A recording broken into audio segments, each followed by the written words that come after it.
Selamat pagi, selamat siang, selamat malam buat para mahasiswa, para netizen yang berbudiman. Jumpa lagi pada mata kuliah dasar komputasi. Kita sudah masuk di pertemuan yang ke-12. Tema materi pada perkuliahan ini adalah JavaScript, ya. Capaian pembelajarannya, ya, pada pertemuan ini mahasiswa dapat membuat program file-site sederhana pada halaman web untuk membuat halaman web yang interaktif. Lalu kemampuan akhir yang diharapkan, mahasiswa dapat memahami dasar JavaScript dan mahasiswa dapat menerapkan JavaScript pada halaman web. Apa itu JavaScript? JavaScript adalah bahasa pemrograman di HTML dan web yang bekerja pada sisi klien. Nah, sebetulnya JavaScript itu lebih cocok disebut dengan scripting, ya. Scripting itu lightweight programming atau programming yang ringan. Karena di sini JavaScript itu tidak membutuhkan compiler. Nah, ini perbedaan program, ya, dan script. Script itu tidak membutuhkan compiler. Script langsung dieksekusi dan bisa dikerjakan oleh browser. Nah, kemampuan JavaScript di sini, ya, JavaScript itu dapat mengubah konten HTML, atribut HTML, style, ya, style HTML atau CSS, dan dapat menyembunyikan dan menampilkan elemen HTML. Intinya, JavaScript ini bisa membuat HTML itu lebih interaktif atau halaman web itu menjadi lebih interaktif. Di sini saya sudah punya contoh, ya. Sebetulnya apa yang bisa dilakukan oleh JavaScript ini adalah sebuah contoh halaman web, ya. Nah, di sini contoh JavaScript yang dapat mengubah nilai atribut HTML, ya. Pada kasus ini JavaScript akan mengubah nilai dari atribut src atau source pada image. Nah, di sini ada button on click, ya, ada tombol button slash button, ini button hidupkan lampu dan button matikan lampu. By default, ya, di sini ada img, ya, src pick ball_of.give, ya. Nah, di sini gambar by default awalnya namanya pick ball_of. Lalu ketika dipencet tombol hidupkan lampu, maka gambarnya akan berubah jadi pick ball_on. Dan ketika matikan lampu jadi pick ball_off lagi. Nah, kita lihat, ya, hasilnya seperti apa kalau kita jalankan. Nah, ini, ya, Anda bisa lihat, ya, di sini ada hasilnya seperti ini. Kalau kita klik hidupkan lampu, seperti ini, ya. Tapi kita matikan lampu, hasilnya seperti ini. Jadi, sebuah JavaScript itu dapat mengubah atribut, nilai atribut dari HTML. Ini contoh dari apa yang bisa dilakukan oleh JavaScript. Nah, selanjutnya cara meletakkan kode JavaScript. Oh iya, tadi JavaScript-nya ditaruh di mana sih? Kalau dilihat di sini. Nah, ini JavaScript ini diletakkan pada inline, ya, pada inline di dalam perintah atau atribut onClick. Ini adalah salah satu perintah atau cara penempatan JavaScript secara inline di dalam body. Nah, kita lihat lagi. Meletakkan kode JavaScript di sini bisa diletakkan pada head, lalu bisa diletakkan pada body, dan bisa diletakkan pada file terpisah atau eksternal JavaScript. Ya, ini cara meletakkan JavaScript-nya. Contoh yang tadi itu diletakkan pada body tapi secara inline. Ya, nanti kita akan lihat contoh yang lain. Nah, kalau yang diletakkan pada head seperti ini contohnya. ya. Nah, kita langsung lihat saja source code-nya. Ini ya, contoh pada head. JS pada head, kalau Anda lihat penulisan JavaScript pada head itu harus di dalam tag script.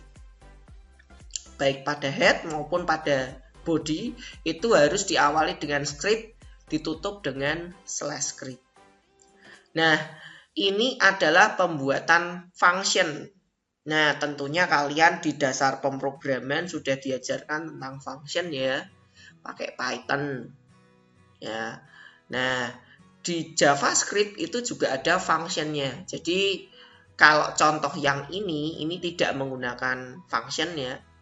Contoh yang ini tidak menggunakan function, tapi contoh yang ini menggunakan function. Ya. Nah, contoh yang menggunakan function ya. Di sini dokumen.getElementById. Ya, ini ada dokumen.getElementById. Ini fungsi untuk mengambil mendapatkan elemen dengan ID demo. Jadi ini ya, ID demo. .innerHTML ini fungsi untuk mengubah. Ya, kalau tadi mengubah atribut, sekarang mengubah kontennya, ya, mengubah isi dari HTML-nya. Ya, dari tag. Ya, bukan atributnya tapi di sini value-nya, ya, value dari tag ini. Ya. Nah, ini .innerHTML paragraf berubah. Jadi di sini ada contoh, nanti ada button ya, on click ya, on click. Ada on click-nya. Dia manggil fungsi myFunction. Maka ini dipanggil, yang tadinya sebuah paragraf akan berubah, tulisannya akan berubah menjadi paragraf berubah. Kita coba, ada Chrome ya. Ini sebuah paragraf, kalau kita klik paragraf berubah. Nah, ini diletakkan pada head. Lalu yang berikutnya ini ya, diletakkan pada body ya. Nah, untuk contoh diletakkan pada body, di sini ada button. Ya, ada button on click. Ya, ada button on click juga. Dokumen.getElementById innerHTML.date. Ya, ini contoh penulisan secara inline di dalam tag button.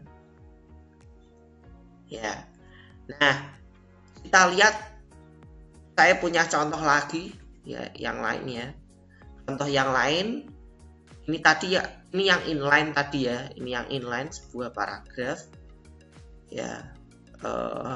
Kita lihat contohnya, ini sama dengan yang ini, yang head ini, tapi yang ini dituliskan pada body secara inline ya. Ini dilihat, ini paragraf berubah, ini inline. Ini diubah juga sama, ya, tidak ada masalah. Ya. Nah, kalau ini ada contoh lain ya, yang dituliskan pada body. Ya. Kalau contoh yang ini tidak pakai fungsi kebetulan. Contoh yang head ini kan pakai fungsi. Contoh yang pada body di sini tidak menggunakan fungsi. Ya, jadi boleh pakai fungsi, boleh tidak menggunakan fungsi. Tapi kalau misalnya butuh pemanggilan, ya, butuh menggunakan button, Anda menggunakan button, ya Anda harus menggunakan fungsi ya pastinya ya. Karena kalau tidak menggunakan fungsi susah dipanggil. Ya, karena di sini program itu dijalankan urut dari atas ke bawah dan skripnya itu tidak perlu dipanggil.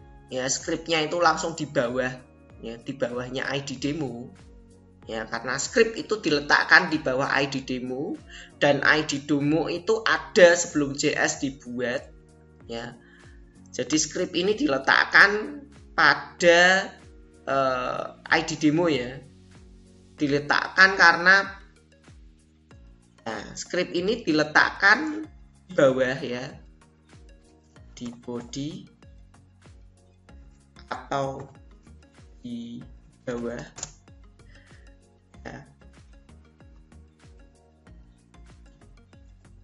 ya. Jadi script ini diletakkan di body atau di bawah karena PID demo itu sudah ada ya. Jadi sudah ada sebelum JS. Ya, sudah ada sebelum JS dijalankan. Nah, kita lihat di sini. Jadi kita akan coba jalankan. Ini di sini saya akan demokan. Nah, ini sebuah program JavaScript dengan daftar statement yang akan dieksekusi komputer. Di sini saya yang dimaksud di sini statement ini adalah perintah-perintah ya, perintah script JavaScript ya, perintah JS. Jadi perintah JS salah satunya adalah mendeklarasi variabel. Nah, variabel di dalam JavaScript itu harus dideklarasikan. Ini berbeda dengan Python. Ya, Python itu tidak perlu dideklarasikan, tidak masalah. Ya, bisa langsung dibuat seperti ini ya. Bisa langsung dibuat seperti ini. Nah, ini contoh assign value ya, ini juga contoh assign value. Nah, ini misalnya ya, kalau kita hapus deklarasinya, apakah ini bisa tetap berjalan? Nah, ini masih bisa berjalan ya, tapi memang lebih baik di sini kita berikan var atau kita berikan var di sini. Nah, harusnya memang harus diberikan var untuk menentukan apakah itu variabel atau bukan. Ya, sebaiknya dideklarasikan. Nah, kita bisa deklarasikan juga di atas kalau ini dibuka. Nah, yang berikutnya ya, kita coba ya. Ini alasannya kenapa kok kita tidak menggunakan function. Ya, karena PID itu sudah ada sebelum script. Tapi kalau PID demo ini saya pindah di bawah script. Apa yang terjadi? Hasilnya kosong. Karena apa? Script ini sudah dijalankan, kan dia baca dari atas ke bawah nih. Script ini sudah dijalankan, tapi PID demonya belum ada, belum siap. Ya, jadi PID demonya itu harus ada dulu, baru isinya PID demo diisi oleh script. Dong ya. Jadi kapan sih JS ditulis pada body dan kapan JS ditulis pada head? Ketika JS ditulis pada head itu kalau dibuat dalam bentuk fungsi biasanya. Dan ketika JS itu bisa dipanggil, JS itu bisa dipanggil di body ya. Jadi ditulis dulu seperti ini ya. Ditulis dulu fungsinya, lalu dipanggil. Ya, lalu dipanggil. Nah, contoh kalau di sini kita tidak mau pakai button on click ya, kita langsung aja buat script di sini /script. Nah, kita langsung panggil my function seperti ini. Ya, ini kan harusnya sebuah paragraf. Kita run. Nah, paragraf berubah. Jadi harusnya tadi sebuah paragraf, karena script ini dipanggil ya, my function. Nah, maka di sini paragraf berubah isinya. Jadi Kapan sih menggunakan meletakkan script pada head? Yaitu saat dibuat fungsi seperti itu ya. Kita bisa buat fungsi pada head ya, scriptnya bisa diletakkan pada head dan kita panggil seperti ini. Ini contoh kalau kita ingin meletakkan seluruh script itu pada head. Nah, ini tinggal style masing-masing. Nah, lalu yang berikutnya adalah JS eksternal. Ya, JS eksternal. Nah, JS yang diletakkan di eksternal file ya, kita bisa memanggilnya dengan ini ya. Kalau Anda lihat ya, di sini ada function, my function ya, document.getElementById, paragraf berubah. Nah, di sini ada eksternal JavaScript ada 2, terus PID demo sebuah paragraf, lalu di sini ada button my function, lalu kita letakkan scriptnya di bawah di body. Nah, kita lihat hasilnya. Kalau kita jalankan, paragraf berubah. Nah, apa yang terjadi jika script ini kita letakkan pada head?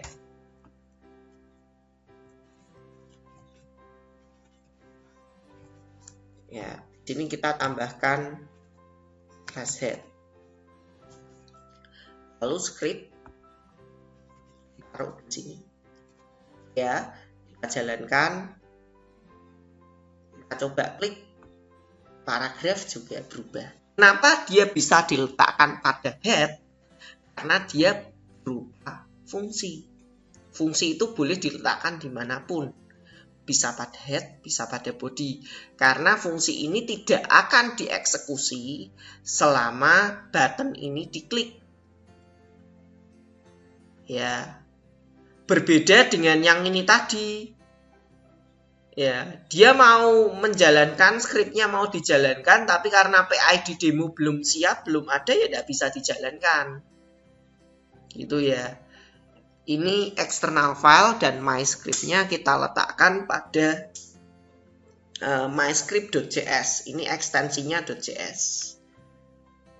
Ya, ini tadi diletakkan pada body, lalu pada file terpisah. Nah, ini misalnya seperti ini, pada file terpisah. Lalu yang berikutnya adalah bentuk display pada JavaScript. Kita bisa menggunakan mendisplay sesuatu pada JavaScript itu bisa menggunakan alert ya, document write, inner HTML, ini untuk HTML elemen, dan console ya, browser console. Jadi browser itu juga punya console. Console itu semacam CMD, jadi untuk melakukan debugging ya.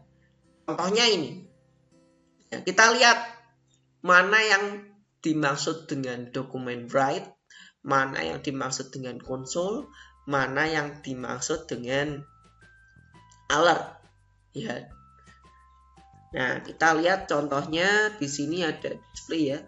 Ini ya, contohnya ini ya. Kita jalankan. Nah, ini alert ya. Walaupun dilihat alert itu terakhir ya. Ini alert ini kita letakkan di akhir, tapi ternyata di sini belum muncul karena alert ini harus diklik dulu OK. Ya, lalu di sini document.read 5 ditambah 6 hasilnya kan 11, tapi dia diletakkan di bawah. Kenapa? Karena di sini document.id inner HTML, nah PID demonya ada di atas. Ya. Kecuali kalau PID demonya ada di bawah. Kalau ada di bawah muncul atau tidak? Ya tidak muncul ya. Karena document.getElementById-nya sudah dipanggil tapi PID demonya belum ada. Nah, kalau konsol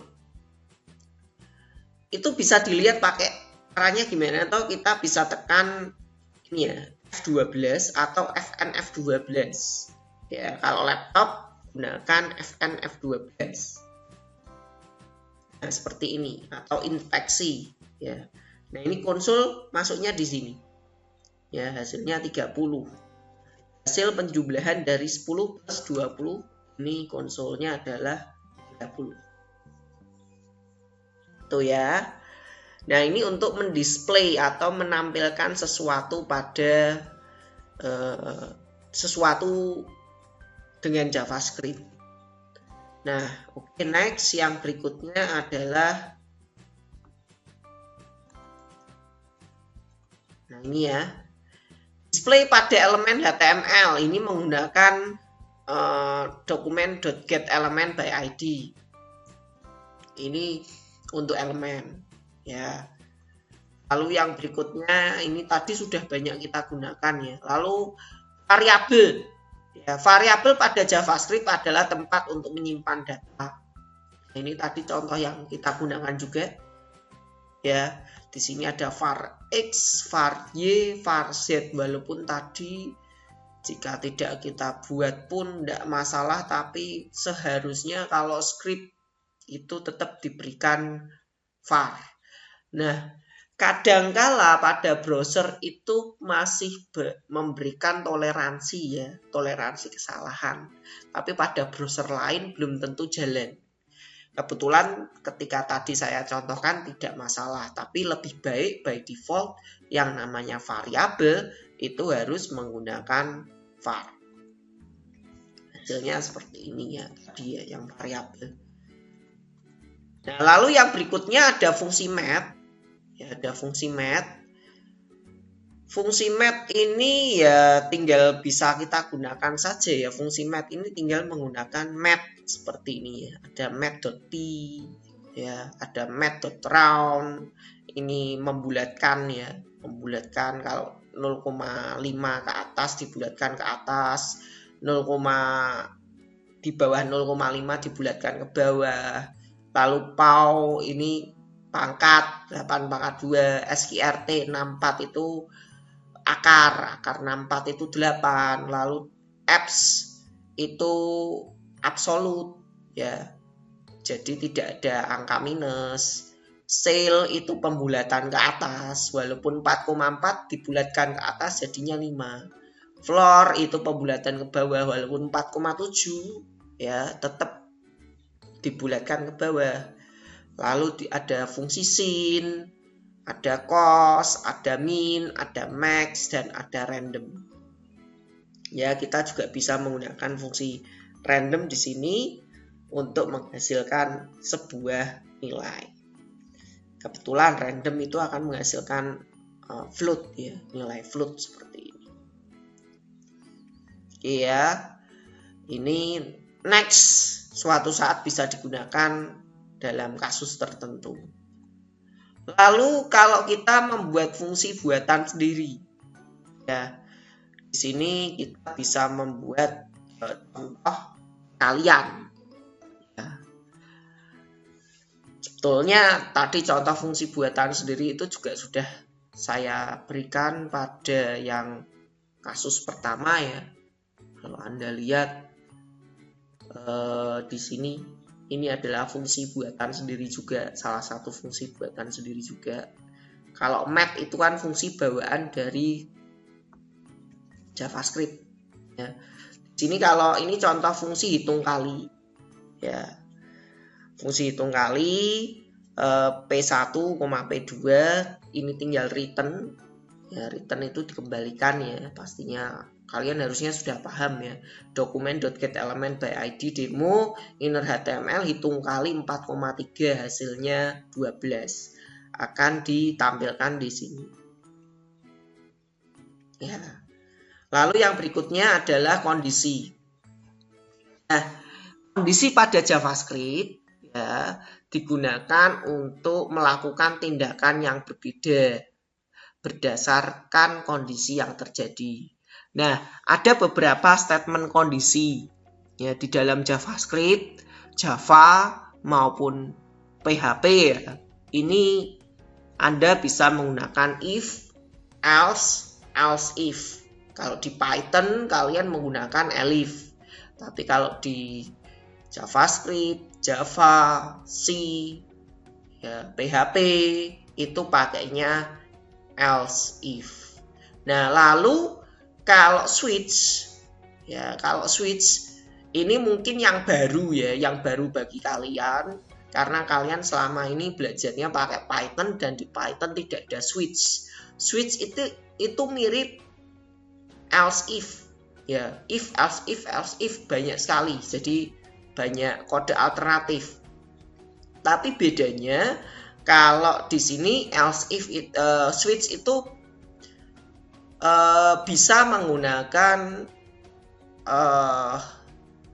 nilai konstanta ya, bisa menggunakan nilai konstanta. Nah, nanti kita lihat contohnya. Ini adalah contoh statement if ya. Contoh statement if kita coba jalankan saja. Sini statement if ini akan mendisplay good day jika jamnya kurang dari 18 ya, dan good evening jika tidak ya. Di sini kan by default awalnya good evening. Tapi jika get horse-nya kurang dari jam 18 maka good day. Nah, kita lihat di sini adalah jam 2.37 ya. Nah, kalau kita jalankan hasilnya adalah good day. Karena ini masih jam 2.37 pagi. Nah, kita lihat lagi contoh yang lain. Ini adalah JS if else. Ya, if else. Kalau contoh yang ini dia menggunakan function. Ya, di sini ini menggunakan function. Nah, kalau function ini kira-kira bisa diletakkan di head juga ya. Kita lihat. Jadi habis ini kita cobalah, kita run dulu. Run in Chrome. Ini seperti ini hasilnya good day ya, karena kurang dari jam 18. Nah, ini pindah ke head. Ini juga ada masalah. Karena ini fungsi.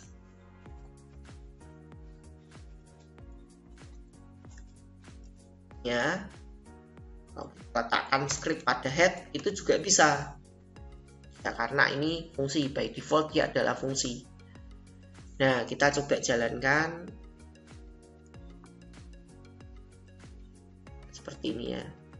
Hasilnya juga good day karena tadi masih jam 2.38 mungkin ini ya, seperti itu.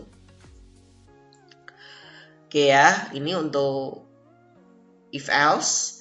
Lalu contoh yang berikutnya adalah if else if. Ya, di sini ada jika time lebih kecil dari 10 good morning, time lebih kecil dari 20 good day, time selain itu berarti good evening. Ya. Ini kita jalankan ya.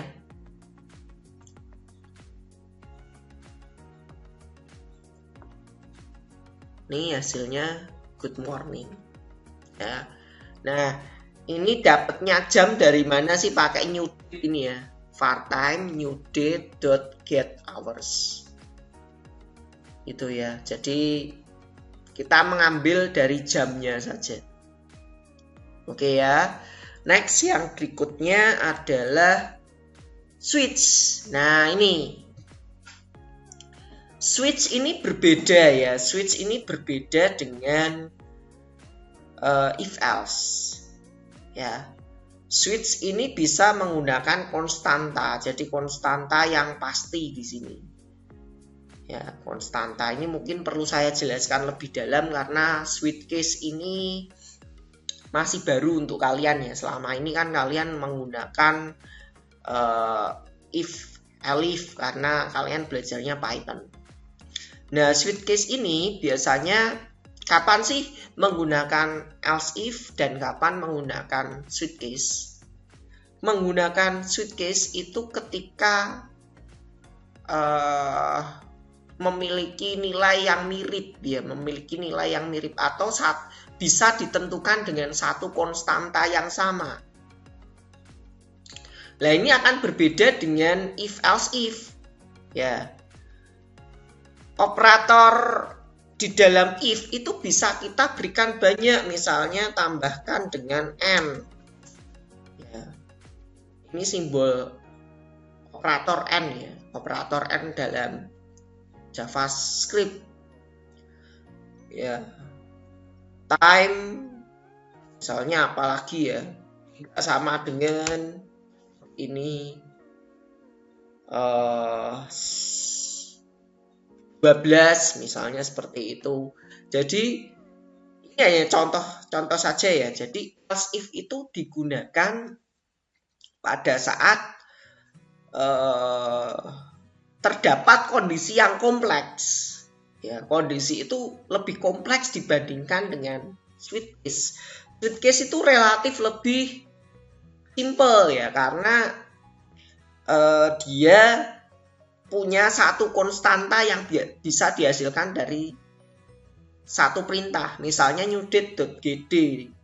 Ini akan menghasilkan konstanta integer yang nilainya antara 0 sampai dengan 6. Ya, 0 sampai 6. Ada 7 pilihan di situ. Nah, makanya di sini dia lebih cocok pakai switch case. Ya. Karena kalau kita menggunakan if ya banyak sekali ya seperti itu. Di situ akan ada beberapa pemilihan ya. Kalau if dia akan bergerak secara berurutan ya. Dia akan ngecek dulu dari atas apakah waktunya lebih kecil dari 10. Oh tidak, dia ngecek lagi apakah waktunya lebih dari 20. Oh tidak, dia masuk ke good evening. Dia akan melakukan checking sampai 3 kali. Sedangkan switch case, dia seakan-akan kalau bahasa Jawanya itu langsung jujuk ya. Langsung tiba-tiba ketika D-nya langsung 6 ya dia langsung ke 1. Dia tidak melewati yang lain ya. Jadi switch case itu boleh dikatakan seperti itu. Ya. Nah, lalu di sini kok ada break? Ya. Kalau break ini tidak diberikan, ya contoh ini adalah hari Kamis ya. Hari Kamis. Kalau break ini saya hapus, break ini saya komen seperti ini. Ini mungkin saya jalankan. Nah, hari ini adalah Selasa, Selasa ini saya komen ya. Komen. Nah, hari ini adalah Rabu. Ini kalau saya breaknya saya buka ya, breaknya akan berubah jadi Rabu. Karena apa? Dia akan masuk ke Selasa, lalu dia akan berubah jadi Rabu. Ya. Tapi kalau ini saya buka lagi tanpa ada break, hasilnya apa? Sabtu. Nah, hasilnya Sabtu kan? Karena apa? Karena kalau break itu dia tidak akan berjalan ke bawah. Ya. By default, ya kalau case ini ketemu, dia langsung masuk ke case 2 dan tidak ada break, dia akan membaca sampai bawah. Makanya di setiap case kita tambahkan break. Itu ya, itu untuk switch case. Nah, saya kembali ke sini ya, tadi statement if, ya, if else, ada lalu ada juga if else if ya, ini tadi, lalu switch ya seperti ini, lalu ada yang berikutnya adalah kalkulator ya. Mungkin sebelum saya jelaskan kalkulator, saya akan jelaskan tentang form dulu ya. Form ini saya akan coba running dulu ya, saya akan run ke Chrome. Nah, kita lihat source code-nya. Ini saya kecilkan seperti ini ya, biar kelihatan semua. Nah, ini. Di sini ada function validate form. Ya, ada var x sama dengan dokumen.form.myform. Bukan myform, form myform fname. Jadi dia mengambil form yang namanya myform dan fieldnya adalah fname. Jadi di dalam ini, di sini ada form myform dan di dalam form ini ada input type, ya, input dengan nama name-nya fname. Jadi di dalam form ini mungkin kan bisa jadi ada banyak input lagi ya. Nah, di sini dia ngambil yang myform, yang ini. Di dalamnya ada fname. Ini di dalam kurung kotak. Ya, kurung kotak dot value. Artinya dia akan mengambil nilai dari text field yang ada di sini. Input type text yang ada di sini. Lalu di sini akan melakukan validasi. Jika X sama dengan petik-petik, ya, atau X-nya ini masih kosong, maka akan ada alert name must be filled out. Ya. Lalu di sini ada dokumen.getElementById.focus, ini agar kursor ini difokuskan ke fname. Kita coba ya. Dan ini return false ya. Ini return false.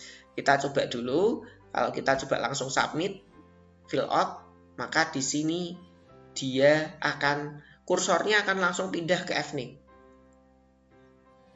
Ya.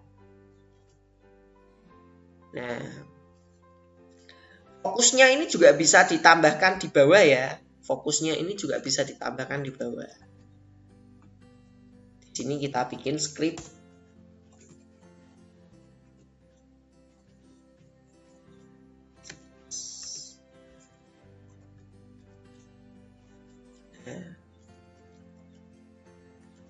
Seperti ini. Ya, kalau kita reload. Nah, ketika reload, kalau kita tambahkan fokus, dia akan langsung ke text field fname. Ya, jika kita submit, dia tidak melakukan apa-apa, ya, karena harus diisi. Tapi kalau kita sudah isi, misalnya nama seperti ini, dia akan berjalan dan ini hasilnya ada tanda pagernya. Tanda pagernya dapat dari mana? Dapat dari ini. Action pager. Pager itu artinya apa? Ke dirinya sendiri. Ini hanya untuk membedakan kalau action pager itu hanya ke dirinya sendiri. Tapi kalau tadi, ini saya ulangi ya, kalau ini tidak ada pagernya, ya, saya submit, dia tidak akan di-actionkan, dia tidak akan reload. Tapi kalau ada namanya, saya submit, dia akan mereload. Seperti itu. Ya, di sini pakai form action on submit. Dia di sini menggunakan on submit.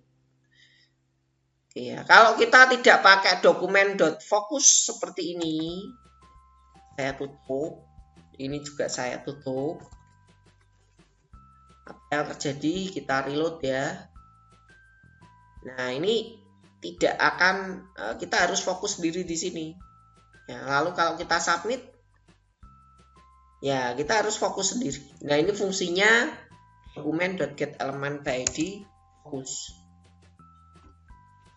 Ya. Script yang ada di sini, jadi script itu boleh ditaruh di atas, di head, dan di body ya. Dan ini tidak bisa kalian letakkan di atas ini, sekali lagi ya. Saya letakkan di atas ini, tidak bisa. Tidak bisa, tidak ngaruh. Karena apa? Karena fieldnya belum ada, berarti harus kita taruh di bawah sini. Nah, ini untuk fungsi yang berhubungan dengan form. Nah, kembali lagi ke slide. Ya. Nah, pada slide di sini saya punya fungsi add. Ya, di sini saya punya fungsi add. Jadi di sini ada nilai 1, ada nilai 2. Di sini ada form ya. Form name, di sini tidak ada actionnya. biar tidak pindah halaman, biar tidak ngeklik kemana-mana. Ya, di sini ada for ya, label for nilai A. Ya, lalu di sini ada input type ID nilai A. Ya, label itu hanya sekedar untuk menuliskan label seperti ini ya. Ini ada input type text ID nilai A. Ini fungsinya untuk mendapatkan nilai ya.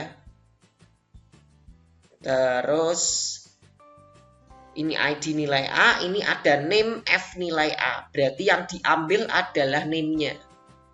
Ini formnya kalkulator, ini kan name. Yang diambil name-nya ya ini ya. Dokumen.form yang diambil name-nya. F nilai A, F nilai B.